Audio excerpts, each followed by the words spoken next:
Good morning, Tim. Good morning. Well, how's the morning? It's beautiful. It's obvious we're going into fall here in my part of the world. Fall is a magical time where I live. We don't really have seasons like the rest of the world. It's like within manner of half a week or a week. It goes from late summer to early winter. And so I'm dressed for winter right now, and then it's going to switch very early over into shorts and t-shirts here later.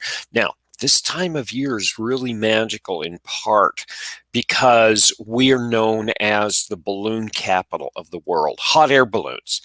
And Mhm. thousands of people come here in October.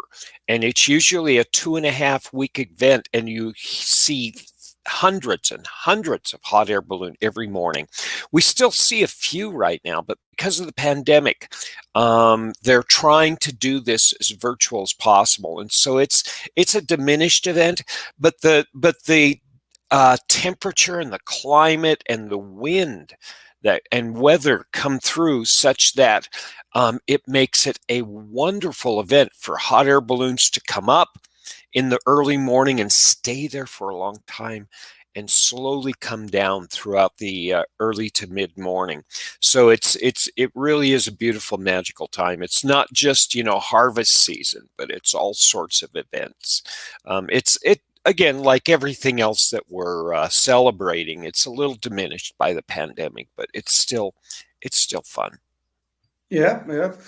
I mean, the weathers are changing, and it was supposed to change it, but what is not changing is the COVID Oh. circumstances. It's getting, bad day on day.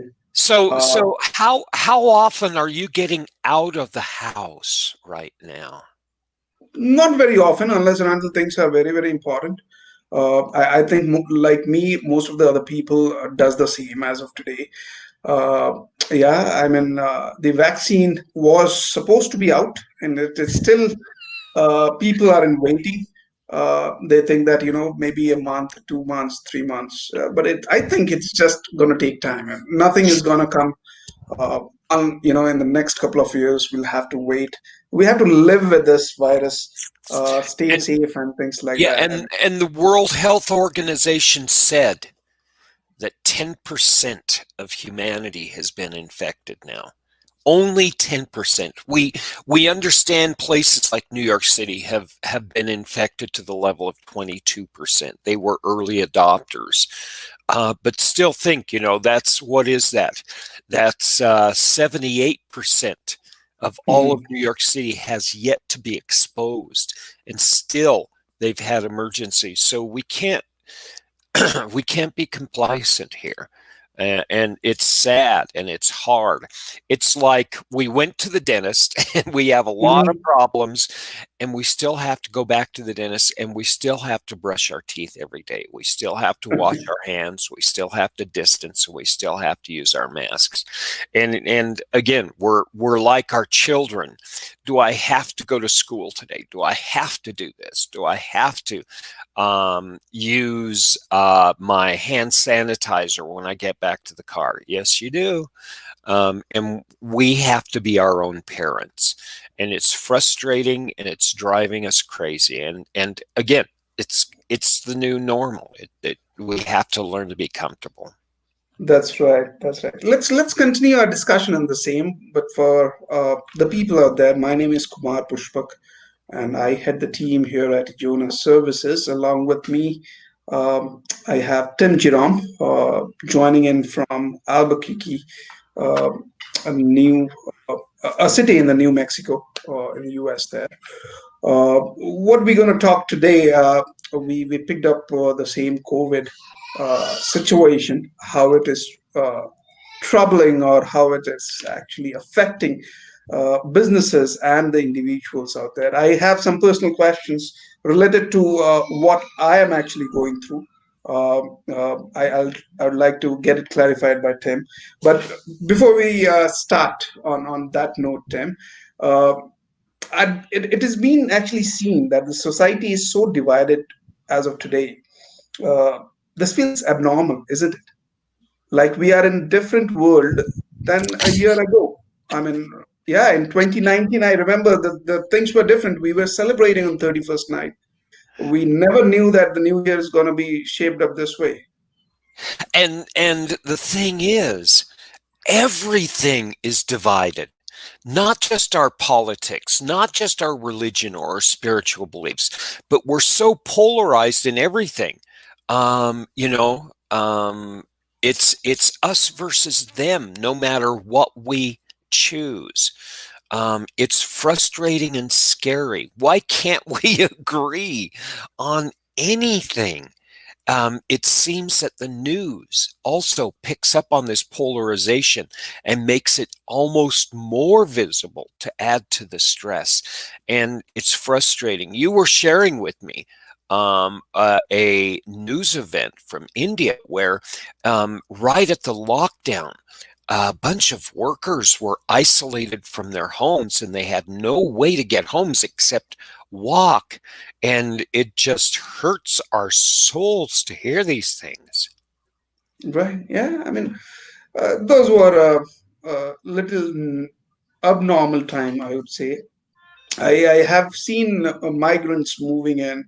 We have seen partition in 1947 when thousands and lakhs of people actually migrated from one place to the other. But this was different. I mean, this was completely different. I'll tell you, the partition migrant situation were also bad. But then what was uncommon between these two situations where that was caused, we knew that this is arriving, we knew that this gonna create trouble because the partition was on the table. This came from nowhere. It was not expected. Let me give you another example of this us versus them that frightens us in the United States. We've had huge fires. I mean, huge fires in California, in Mhm. Portland, and in Washington State around the coast and also inland. And they're so bad that even right now, after weeks, we still have air quality alerts here in Albuquerque, New Mexico, which is like a day and a half's drive from California. And there is a current awareness that people are starting to prepare and are even starting to move. We're starting to talk about internal migration inside the United States, not as a what if this occurs, but as a we need to start planning for this. And it's frightening. We've never had this. And again, it creates this polarization of here we are in quiet, controlled, very isolated New Mexico. And we know California from time to time migrates out to New Mexico to get away from, the politics and get away from the byproducts of big business and commerce and that kind of thing. And Mhm. it's scary for us because how is it going to impact our way of life? How is it going to change our culture and that kind of thing? And even though we don't talk about this, we live with this fact that it's a monster that we really have not defined yet, somewhere out there that's coming towards us. It's almost like a bad dream that is real. And again, Mhm. it creates this isolation of here's them and here's us. And it creates that natural contention. It's scary, but it's normal. Whenever you have major climate change, whenever you have major changes in political structure or social structure, you always have migration. It's a natural occurrence. It's just a part of being human. We took over the planet because we migrate. And we do have a lot of our workers are internal migrants who follow crops still and follow seasonal changes here in the United States. And with COVID, there's local discussions all the time that say, how are we going to handle this and protect these people who are vital to part of feeding all of these Americans who are across the entire country. This is like you said, this is normal, but it's a new normal because we have this overlapping thing that says we distance, we keep our hands clean, and we wear masks. It, I'll tell you, in India, specific, Tim, one fear which is doing rounds uh, these days because of the because of the unemployment, people losing jobs, the earning capability and capacity both has been impacted. We are a little bit scared that there would be a imbalance with the society within this society. I mean, you know, people will start, the robbery, the unsocial elements will same thing in states there, or is it little different? I mean, how is it in back in state? so I'm not going to go back to, what United States was founded on in the structure, but obviously, economically, the United States is set up such that we're always going to have poor and we're always going to have wealthy. Every society has this. You have a few people on top who accumulate wealth, and you have a lot of poor people. And the United States said, you know what? There's somebody in the middle called the middle class. And the whole society of the United States has been, how can we grow the middle class? Because if you grow the middle class, all of a sudden you get more wealth because they're the ones creating the work, which generates the new money. Mhm. And the fear is we have 40 million people that used to be the middle class that are out of jobs. And not only that, but we're afraid that, decisions in government are such that they're impacting the middle class, and the middle class is not going to be as effective, and they're not going to be able to be as productive, and they're not going to be able to have hope and control and fulfillment throughout their lives. And so the shrinking of the middle class is our great fear. And we look back at history and we see this in England, we see this in Rome, and we see this in even older societies where the middle class goes away. Oops, you know, not only does it mean that, quote unquote, the regular people don't have jobs and don't have hope for the future, but the society as a whole is at risk for future health. And again, this is one of those unnamed monsters in the back of our dreams that we're unable to face. It's really scary. Um, there and we live with the fact that there are parts of our society that must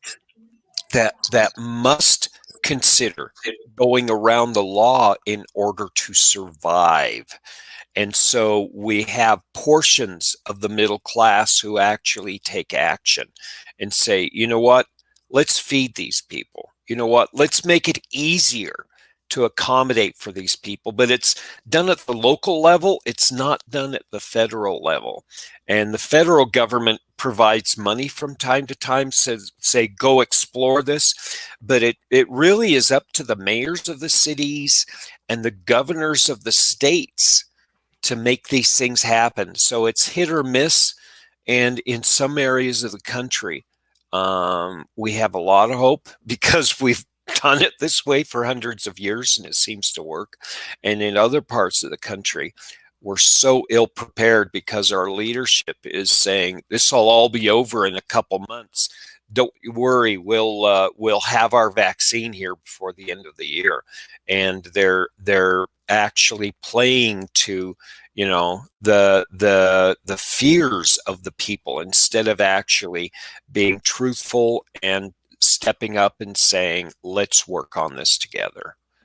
It's misunderstanding of both the leadership as well as the communication needs of the group. Yeah, it's we're just a little ahead of India right now. That's the only difference.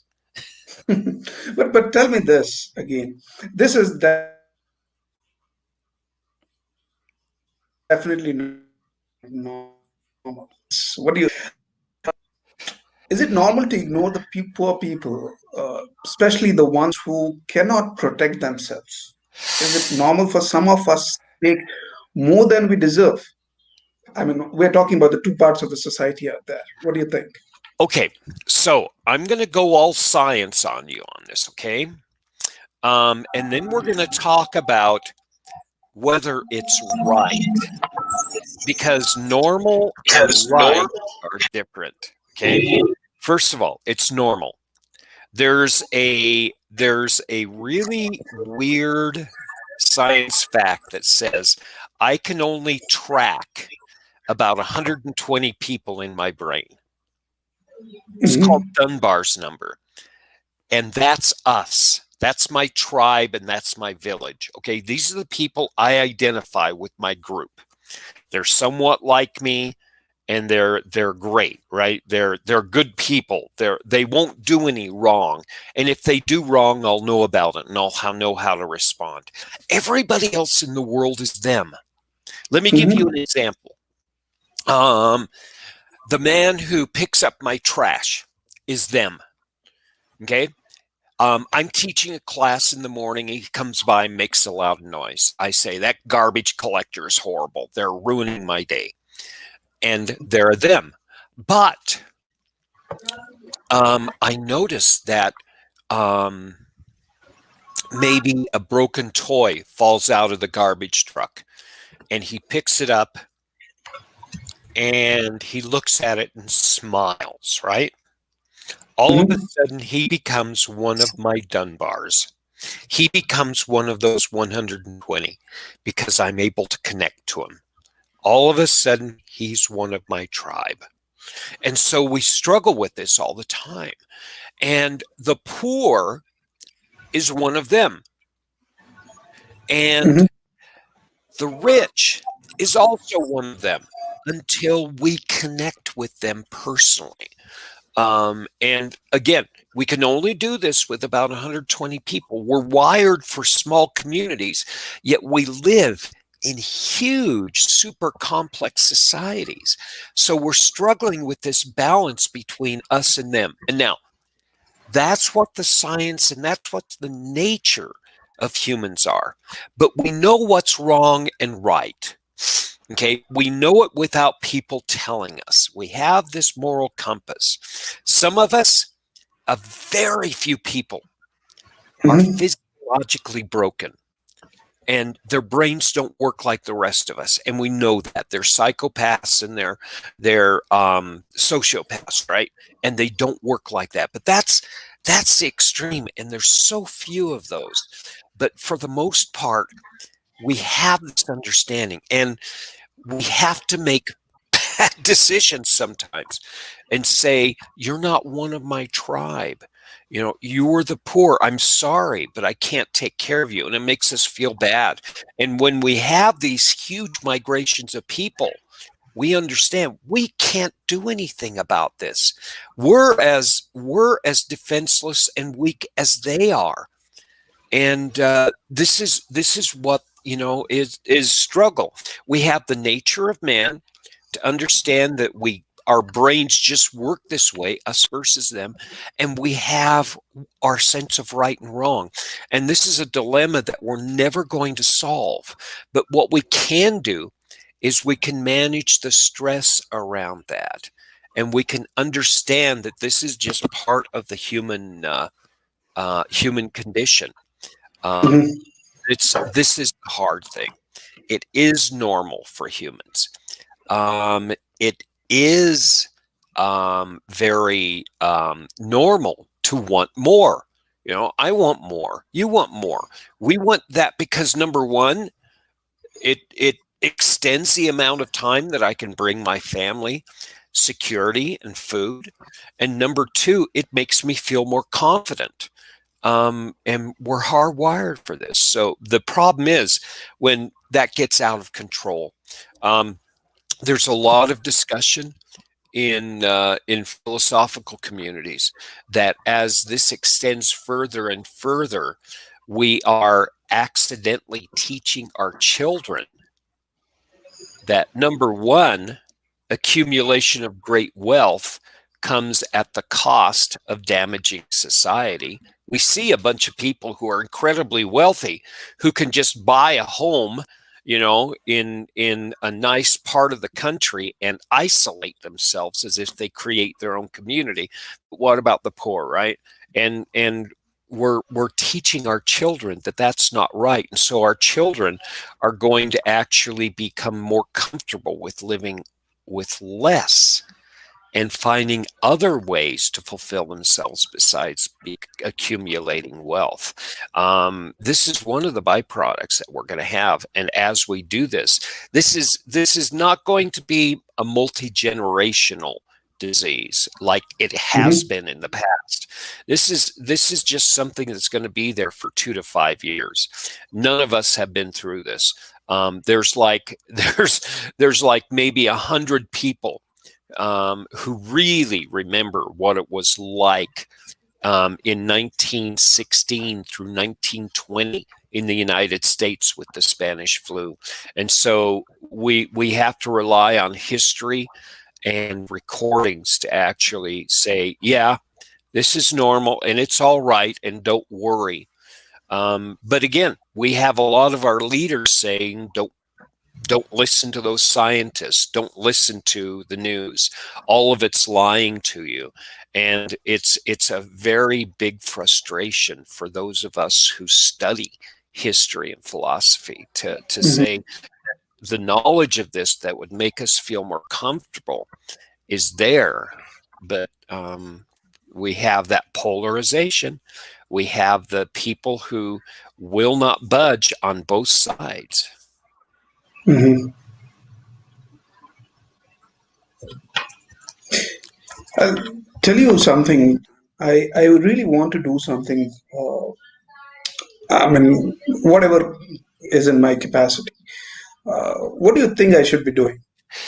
So this is the big thing. Um, we should do something, shouldn't we? I mean, we're people of action. Um, everybody is. Everybody is a person of action. You are and I am, especially as business people. And think about that. You as a business, you are hardwired, and we all are as humans, to step in and do work. It's called being responsible. And not only that, but you're a business owner, which means you're an accountable.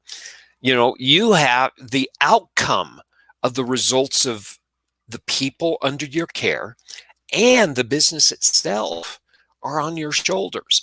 And this is what you bear every day.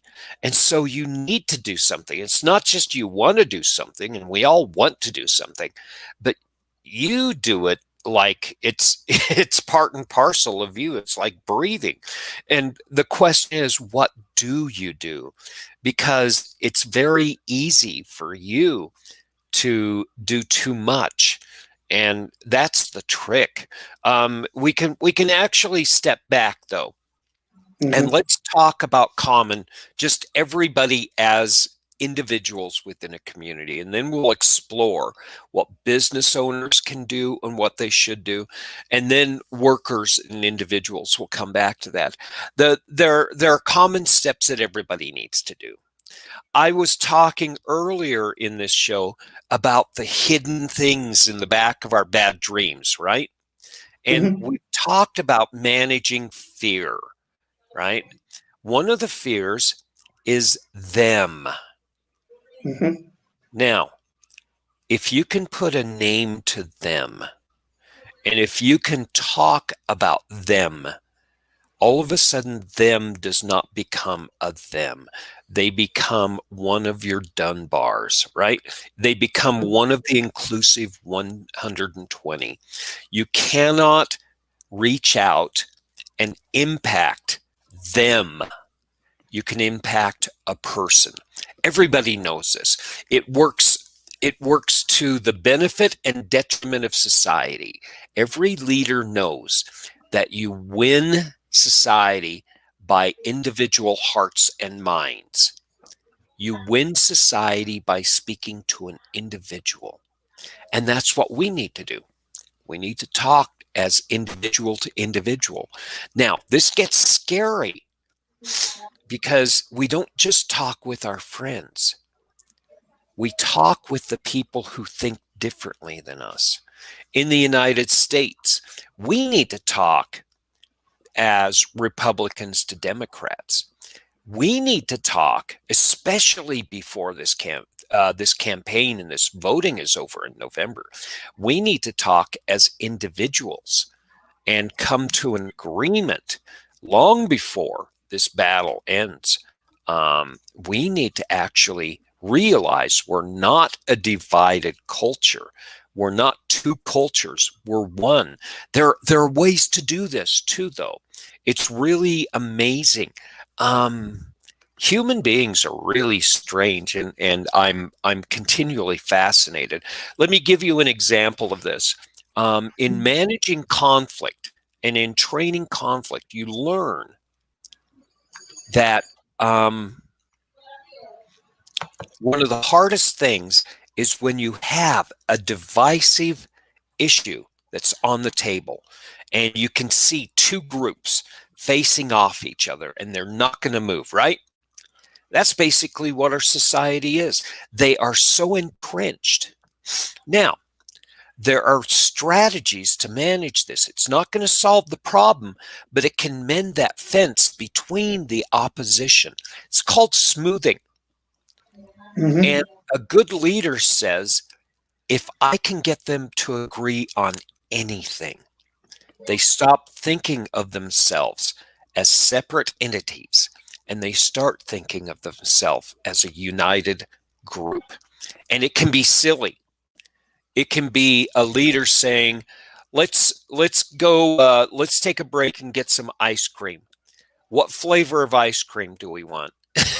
If everybody can agree on the same flavor of ice cream, you've gotten them to think as a group. If you can actually get them aligned as a group, and then if they have one idea, even if it's just pizza or ice cream and everybody agrees on the same type, you have made one step in the direction of unifying people. It's quirky, but this is the way we work. We're constantly, unconsciously trying to define who is part of us and not part of us.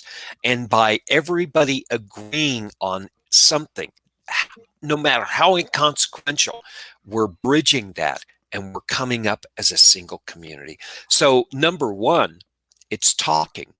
Number two, it's actually talking to people that don't agree with us. And number three, it's finding commonalities and sharing those. Now, talking with people who don't agree with us is scary because a lot of times when they don't agree with us, we put in our minds that person is crazy. My way is the only way. And again, it's natural for us to do this. It's our nature. We have to realize that we have to go in their territory. If you're going to negotiate from somebody from the other part of the world, you have to demonstrate that you not only understand your world, but they understand their world. And you have to be the person who takes first steps to go into their world. And so we have to embrace this, not just understand it, but embrace it. We have to understand other cultures and respect them. We have to understand other religions and respect them. We have to understand other political states of mind and other things that fracture us into multiple groups. We have to understand and embrace them. And as individuals, we do this. And if we can do it with one person, then we can do it with another and another and another. And all of a sudden, we're not one group. It seems inconsequential and it seems so minor and that it won't fix things. But this is exactly how the United States emerged out of the 1960s and 70s into a more holistic, unified government and nation. It's slow. It's like Right. the pandemic itself. It doesn't fix things fast. Right. No, I see what you're talking. That absolutely makes sense. Now, let me tell you what happened today, uh, and why I am a bit happy about myself. Uh, so, in the afternoon, I stepped out for picking up some groceries. Okay. Uh, Soon I got down from my car. There were two kids uh, right in front of my car, waiting for me to, come out of the car. And then one of the little one actually came to me and he said that, do you want to purchase a calendar? It's a calendar basically. The kids play, right? The series A, B, C, D, and all those calendars. I mean, he has a bunch of it. So he said, would you like to pick it up? I said, okay, how much it cost? $50. I said, okay, fair enough. I gave him $50 and I took one calendar, put in my car, locked it, and I was walking towards the grocery shop. The other kid came to me, and the kid would be around what, some 8 years? Not more than that, definitely. So the other kid came to me and then said,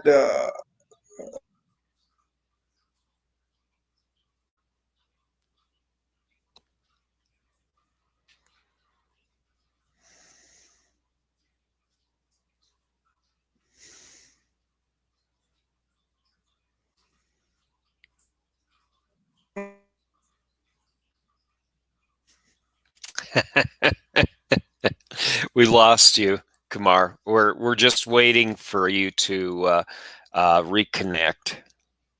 This is a great story, by the way. It's a little different in the United States. We're a little more isolated, but yeah, in the major cities we have the same thing.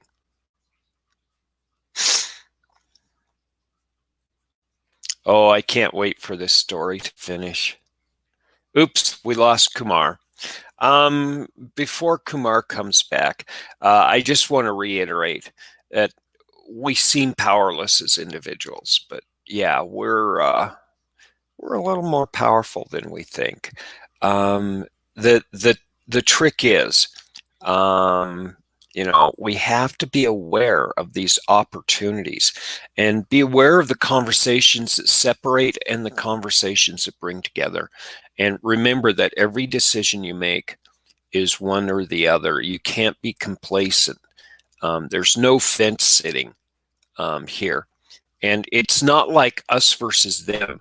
It's basically, am I taking my stand to protect what I have, or am I taking my stand to increase cohesion in groups and remove the stress? You can't be in the middle of that, one or the other. You either take action or you don't.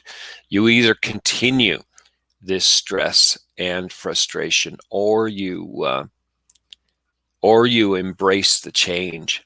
Yeah. Real quickly, and don't try to change others. Don't try to fix things in other people. You don't have control over that. What you do have control over is your perceptions. We've known this for our entire lives and our entire society's history. All societies respect and communicate this. You don't have the ability to change, other people's and other people's minds. here, Welcome back. So you were talking about your story about the calendar and locking it in the car, Kumar. Go ahead with your wonderful story. This is great. and then I lost. Yeah, so soon I stepped out of my car. The kid came in. He gave me one calendar. It costed me $50. I gave him. I thought that the thing ended there. Then I started walking towards the grocery shop, and then the other kid came to me, and he said that, could you buy some groceries for me? I said, okay. What do you want? Then he had the entire list. Rice, rice, milk, grains, He had the entire list of the grocery. I said, okay. And then I said, why should I buy this for you? Then he said, we are sort of groceries. We don't have that. We don't have money to buy. Could you please help? I said, okay. I took him to the shop. I gave him the list to the shopkeeper, and I said that whatever he's asking, pack it up, give it to him, and bill that to my card. Got over, right? The kid took the entire bunch, started walking towards his home. But then suddenly I started feeling better. I started feeling that, yeah, I mean, somewhere I actually helped somebody, especially this time. And at the same time, I felt sad actually. A kid of 6 years, 7 year old, why he has to do this? I mean, what's happening? Might be the situation is really, really bad. I mean, might be his father would have lost his job, his mother would have lost her job. Could be situation. But then a kid of 6 year old asking for a groceries, walking down the street, didn't give me a good feeling. Let me connect you with history. There was a series of events from the 1500s through the 1700s in Europe. There was something called the Catholic Inquisition, where the Mhm. Catholics would go through cities and towns, and they would actually persecute non-Christians. And the problem was that in some parts, like in Italy, it was getting so bad that they were getting rid of huge, huge parts of the middle class. I mean, huge. And business owners like you were scared because they knew that if the Inquisition was getting rid of the middle class, seriously, this was at risk to the economics of society. And the Catholic Church was saying, I'm getting more money and land because I'm taking over the people that were killing. And the business owners were saying, there's nobody who's going to buy our goods, right? And so there was a small movement, and it lasted for about 150 to 200 years, where business owners like you would get together. And Mhm. in Italy, they called them, um, they would put coal black on their faces so they wouldn't be recognized at night. And they'd give money to the families. And they did that as a community of businesses to keep these communities wholesome for the time that the Inquisition would run through the city. And then they would help rebuild the economics of the communities after they left. And they knew they couldn't fight the Catholics. They were too strong. They couldn't fight the royalty. It was too strong, but they could actually do things in the underneath part. And they did it for just the reason you were. It wasn't just so they could, maintain their position in society. It was because they felt good. And they felt like they had a little bit of control over the destiny. And this is something that is part of that conversation. If we can start talking, not only can we actually start, sharing the burden and figuring out how we can do this as a group, but we can start thinking about what we can do as a change. This is not new, Kumar. What we're experiencing in this extended of economic impact is nothing new. It's just a part of life, and we played this out on stage for centuries, and we're going to continue. And people like you, who are the business owners, are going to make sure that there's stability so that business does not fall apart, at least at the local level. And we'll see what the national level plays out for the next few centuries too. This is what people do. We'll do it. We'll be smart. It makes us feel good as individuals and as business owners and communities. It also makes us feel good. We'll take care of our own. Now, the problem is us versus them. And I was saying this when you cut out. there's no middle ground. You either continue to be where you are right now with these unnamed fears, or you start having these conversations. You start understanding this us versus them, and you embrace the fact that bridging that divide between us and them and turning it into just one us is something that doesn't happen out there. It doesn't happen in the capitals. It doesn't happen with the leaders. It happens right here in my own personal Mhm. heart and mind by taking these small actions that you're doing, or small steps, by looking at other people like your peers and your fellow travelers. Those are bigger steps. And to the extent that we can, we all must participate in this. We don't change other people's minds. We can only change our own perceptions, and that's easy to do.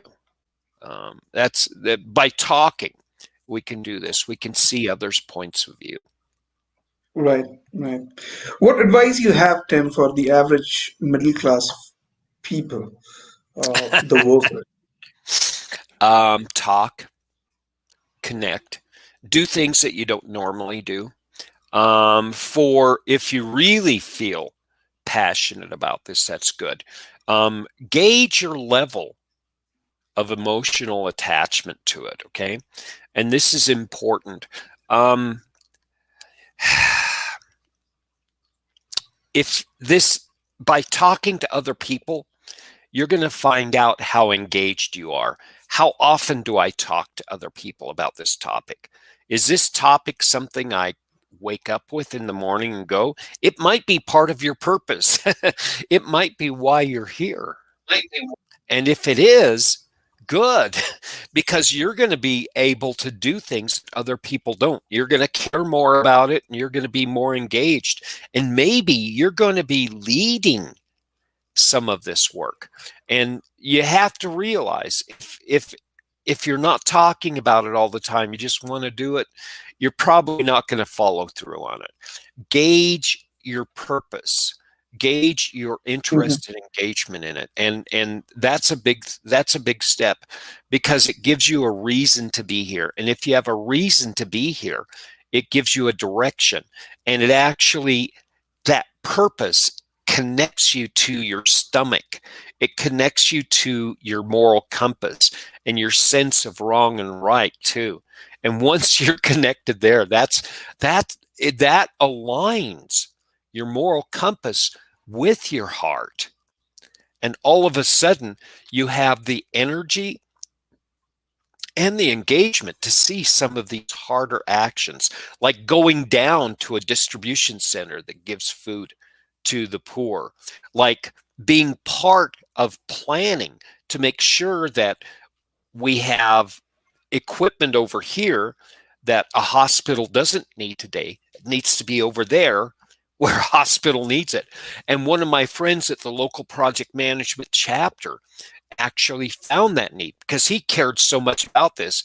He said, let me get 3 or 4 of my buddies who are good, and they're retired from the military, but they did this all the time in logistics, and let's help the local hospitals. And they got it together. And that's one of the reasons why in my city we don't have problem with that. It's a shared burden between all of the hospitals and all the healthcare providers, but they work together as a community because somebody, stepped in, somebody understood, this is my passion, this is my purpose, and it solved their problem as an individual, and it solved the community problem. And this is what we do. And at the end of the day, if you're solving your problems, great. But if you're solving community problems, you have something to be proud of. And they're there. They're all over the place. There are problems waiting to be solved, and some of them are so complex we're ignoring them. And don't think small. Think big, like my friend did. It's amazing what you can do, and it's amazing if you talk to people and find needs. We hear this every day, right? And that's part of the news. The movie stars have money and they just throw it away, and they say it, but they throw away money at the problems that they know are there. They can't throw money away. Now, we can't throw money away, but we can throw Right. effort, we can throw interest, and we can throw communication away. And that's, instead of having lots of money, that's what we can actually do. Now, it is stepping in, which is scary. You're taking charge, and a lot of us don't do this. Brene Brown, who's a motivational speaker, talks about this, and she says it's like stepping into an arena, like a gladiator, right? Stepping into the arena and taking a risk. And yeah, that's what stepping up is all about. Taking charge, taking ownership. You know, you're accountable now. The outcome is on your shoulders. But this is what we're made for as humans. You and I do this as a normal thing, and it's hard to do this if that's not part of your nature. But the thing is, it's part of all human natures that we just don't exercise this. We're complacent, and these times don't require complacency. These times don't require popcorn and couches. Right. Now, what is also important, Tim, I feel more than money, you need to have a willpower to help somebody. I mean, money is just a byproduct. If you have the will, if you have the desire, I think money and all other resources can just fall in place. And this is what we need to talk about. And I would suggest, Kumar, that you and I discuss this. I call it a sense of purpose. Why am I put here? Willpower is the energy. It's the energy behind your action. Willpower says, I can only walk for 20 miles in a day, but if 25 miles will get me home, I'll do it. And that's what you call willpower, and that's what I call purpose. It's going above and beyond what we're capable of doing or what we think we're capable. And there's actually neurotransmitters in our brain that reward us for going above and beyond what we normally do. And so we get physical and physiological rewards for actually doing more than we think is possible. And it's been part of the species. It's been part of our hard wiring for hundreds of thousands of years. This is what has allowed us to take over the planet.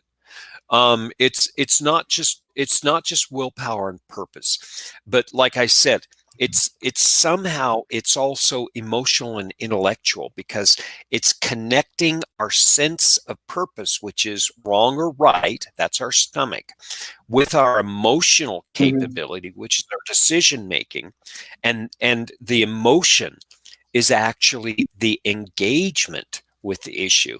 And it's that compassion, it's that passion we have. It's the general standing up and saying, we will win. And it's how people know and have confidence and are able to step up against things that they don't know they can do.